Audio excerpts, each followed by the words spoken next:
Halo pemirsa Cokro TV, Anda sedang menyaksikan episode perdana Data SMRC, sebuah program yang akan mengupas makna dari temuan-temuan survei opini publik SMRC, sebuah lembaga penelitian dan konsultasi yang kerap menjadi rujukan pengambilan kebijakan publik di Indonesia. Bersama saya, Stevi Fatima, inilah Data SMRC.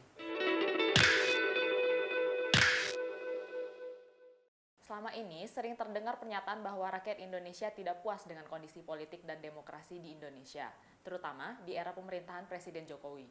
Sejumlah ilmuwan asing seperti Tom Power, Markus Metzner, dan Ed Aspinall bahkan menyebut demokrasi Indonesia mengalami kemunduran. Namun, apakah masyarakat juga merasa demikian?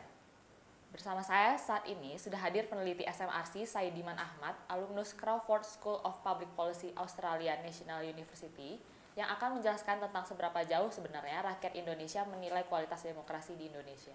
Mas Saidiman, ada anggapan saat ini demokrasi Indonesia sedang mengalami kemunduran. Pandangannya Mas Saidiman sebagai peneliti saat ini seperti apa ya? Ya, memang ada sejumlah peneliti dan juga Indonesianis dari luar yang menyatakan bahwa Indonesia sedang mengalami kemunduran. Misalnya riset dari Markus Metzner, Edward Aspinall, Tom Power, dan seterusnya.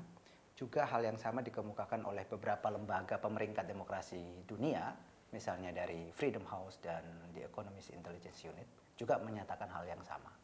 Temuan-temuan lembaga ini seperti apa ya, Mas? Misalnya dari Markus Metzner dan Ed Aspinall menyatakan bahwa di Indonesia sekarang ini ada kecenderungan munculnya apa yang mereka sebut sebagai non-democratic pluralism. Jadi orang-orang yang selama ini pluralis tapi sebetulnya punya isi non-demokratis. Dan lawan mereka itu adalah kelompok-kelompok Islamis dan kelompok yang anti-demokrasi. Jadi dia ingin menyatakan bahwa Indonesia sedang betul-betul gloomy dari dua sisi, itu muncul kelompok yang anti-demokratis. Satu mengatasnamakan agama, satu lagi mengatasnamakan pluralisme. Sementara dari lembaga misalnya yang paling sering banyak dikutip itu adalah Freedom House. Mereka bahkan menyatakan bahwa sejak tahun 2013 posisi Indonesia turun dari yang sebelumnya fully free menjadi partly free. Yang juga sekarang banyak dikutip adalah di Economist Intelligence Unit. Pada tahun kemarin mereka menerbitkan laporan indeks demokrasi dan menyatakan bahwa Indonesia berada pada posisi flawed demokrasi atau demokrasi yang cacat. Dan urutan ranking kita dalam ranking yang mereka bikin ranking kita di posisi 64 dari 167 negara. Posisi kita bahkan di bawah Malaysia yang berada pada ranking 43 dan Timor Leste yang berada pada posisi 41. Secara umum bisa diceritakan nggak sih Mas, tahun 2013 itu ada situasi atau kondisi apa yang menyebabkan turun peringkat kita itu? Menurut Freedom House, kalau kita lihat datanya ya, Freedom House itu punya dua parameter untuk mengukur demokrasi atau tingkat kebebasan di satu negara. Pertama, aspek political rights, hak-hak politik. Yang kedua, civil liberties. Menurut mereka, political rights kita relatif lebih bagus. Kalau kita lihat di grafiknya ya, warna merah itu adalah political rights, itu berada pada posisi 2, di mana 1 itu sangat baik dan 7 sangat buruk. Political rights kita di angka 2 sejak 2005 atau sejak pemilu presiden langsung pertama. Tetapi yang bermasalah adalah civil liberties kita. Awalnya berada di skor 3, kemudian menjadi 4 sejak 2013. Jadi aspek civil liberties menurut mereka adalah aspek yang kemudian menurunkan demokrasi kita menjadi kurang baik. Demikian pula yang ditemukan oleh The Economist Intelligence Unit. Mereka menemukan bahwa kita juga punya persoalan ada 2 yang mereka temukan yang bermasalah dari demokrasi kita. Pertama, political culture, dan yang kedua, civil liberties. Boleh diberi contoh kasus-kasus apa yang menjadi sorotan mereka ini, Mas? Di tahun-tahun 2013 itu kalau Anda ingat itu ada banyak sekali kasus, misalnya penutupan rumah ibadah, ada rumah ibadah Ahmadiyah bukan hanya ditutup tapi sebagian dibakar, rumah-rumah mereka dibakar dan seterusnya. Ada persekusi terhadap kelompok-kelompok minoritas. Yang kedua juga terbit undang-undang ITE yang kemudian menghalangi atau menghambat warga untuk mengekspresikan pandangan mereka baik di media sosial maupun di media secara umum. Sementara yang belakangan yang sekarang ini banyak disoroti oleh para pengamat itu dan lembaga pemeringkat demokrasi adalah peristiwa pemilu atau pilkada 2017 di Jakarta, di mana Ahok yang berlatar belakang minoritas itu dihalangi untuk maju sebagai gubernur dengan menggunakan isu SARA, bahkan dipenjara karena isu itu. Jadi isu-isu itu yang membuat kemudian skor demokrasi kita turun. Dan sebetulnya bukan hanya lembaga-lembaga internasional itu, bahkan lembaga dalam negeri. Misalnya BPS.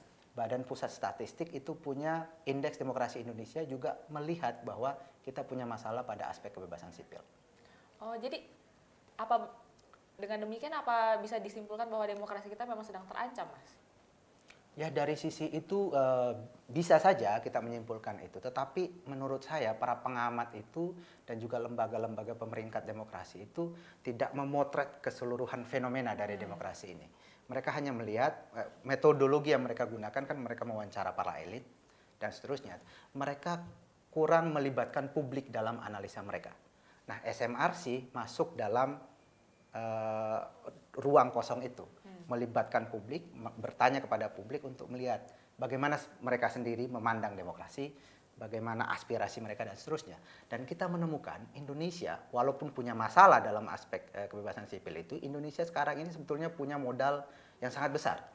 Pada survei Juni 2019 kita menemukan ada 82% masyarakat Indonesia yang percaya bahwa demokrasi adalah sistem pemerintahan terbaik. Jadi 8 dari 10 orang di Indonesia ini percaya bahwa demokrasi adalah sistem terbaik. Itu sangat besar, jumlah yang sangat besar. Karena itu menurut saya gerakan-gerakan yang ingin mengganti demokrasi sekarang ini itu sebetulnya hampir tidak punya ruang untuk hidup. Karena mereka untuk bernafas itu hanya tidak lebih dari 2% saja oksigen yang mereka bisa hirup. Sementara selebihnya itu adalah percaya bahwa sistem ini adalah yang terbaik. Tapi ada yang mengatakan publik saat ini kurang puas dengan jalannya demokrasi. Data SMRC bicara gimana, Mas? Sebetulnya data kita tidak begitu ya kesimpulannya. Secara umum publik Indonesia justru puas dengan jalannya demokrasi. Memang kita punya data hasil survei Juni 2019 yang menemukan bahwa ada sedikit penurunan dari survei sebelumnya April 2019. Dari 74% menjadi 66% publik yang merasa puas terhadap jalannya demokrasi. Walaupun turun tapi secara umum trennya sebetulnya meningkat. Kalau kita bandingkan misalnya ketika Pak Jokowi baru terpilih pada April 2014, itu publik yang merasa puas dengan demokrasi, dengan jalannya demokrasi itu hanya 50%. Setelah itu terus menanjak dan sampai pada posisi sekarang. Tadi disebutkan jika kepercayaan publik itu terhadap demokrasi itu meningkat, Mas. Nah, tapi kepuasannya malah turun. Itu malah cara membaca seperti apa? Nah, ini yang menarik. Jadi pada survei Juni 2019 kita menemukan ketika kita tanya publik apakah puas dengan jalannya demokrasi, mereka rada turun kan dari 74% menjadi 66%. Tetapi ketika kita tanya preferensi politik mereka, apakah demokrasi adalah sistem terbaik, justru mereka memilih demokrasi. Percaya pada demokrasi dari 78% menjadi 82%. Jadi kepuasan turun, tetapi percaya pada demokrasi meningkat. Nah, menurut pengamat politik atau pakar ilmuwan komparatif politik, misalnya Alfred Stepan, dia menyatakan bahwa kondisi di mana satu negara tingkat kepuasan pada demokrasinya fluktuatif, tetapi kepercayaan pada sistem demokrasi stabil bahkan meningkat, itu justru menunjukkan gejala bahwa demokrasi di negara itu kemungkinan besar sudah relatif terkonsolidasi. Ilmuwan lain misalnya dari Pipa Norris menyatakan bahwa kondisi semacam itu di mana kritisisme warga meningkat yang biasanya muncul dalam bentuk mereka kurang puas terhadap bagaimana demokrasi dijalankan, tapi pada saat yang sama pilihan pada demokrasi tetap tinggi, stabil bahkan naik, itu menunjukkan gejala critical citizens atau masyarakat yang semakin kritis. Terus kenapa ya temuan peneliti tadi itu bisa berbeda dengan persepsi masyarakat, itu alasannya kenapa, Mas? Oh ya, memang sangat mungkin berbeda. Karena kan yang para peneliti itu, para pengamat itu kan melihat aspek demokrasi ini secara lebih luas. Aspek-aspek detail dalam bagaimana demokrasi dijalankan itu dilihat. Sementara publik menilai demokrasi itu mungkin pada sesuatu yang besar yang berdampak pada dirinya. Misalnya pada kondisi ekonomi, keamanan, dan seterusnya. Jadi kalau kondisi ekonomi turun, ya sangat mungkin mereka merasa ini mengancam dirinya, jadi agak kecewa terhadap bagaimana jalannya demokrasi. Tapi misalnya kalau ada satu kelompok kecil di masyarakat yang dipersekusi atau organisasi dibubarkan, sangat kecil misalnya di satu daerah yang tidak berdampak langsung pada mereka, yang sangat mungkin mereka mengatakan ya, tidak merasa itu sebagai ancaman. Atau ada satu orang yang posting sesuatu di Facebook atau di sosmed, lalu kemudian dia ditangkap dan seterusnya. Bagi pengamat itu bermasalah, itu terkait dengan kebebasan sipil. Tapi bagi publik secara umum ya tidak ada dampaknya. Jadi sangat mungkin, walaupun dalam jangka panjang, kalau satu peristiwa kecil misalnya di blow up oleh media secara besar, para aktivis membicaranya terus-menerus dan kemudian publik secara luas ikut di dalam perbincangan itu, boleh saja mereka juga menjadikan itu sebagai patokan untuk menilai apakah puas terhadap demokrasi atau tidak. Nah, Mas Saidiman, kembali ke turunnya tingkat kepuasan masyarakat terhadap jalannya demokrasi di bulan Juni 2019 kemarin. Nah, itu penjelasannya apa ya, Mas? Kita menyimpulkan kemungkinan besar penjelasannya adalah yang menyebabkan penurunan tingkat kepuasan publik itu karena ada peristiwa kekerasan, ketegangan pasca pemilu. Kita tahu bahwa ada peristiwa demonstrasi di depan Bawaslu.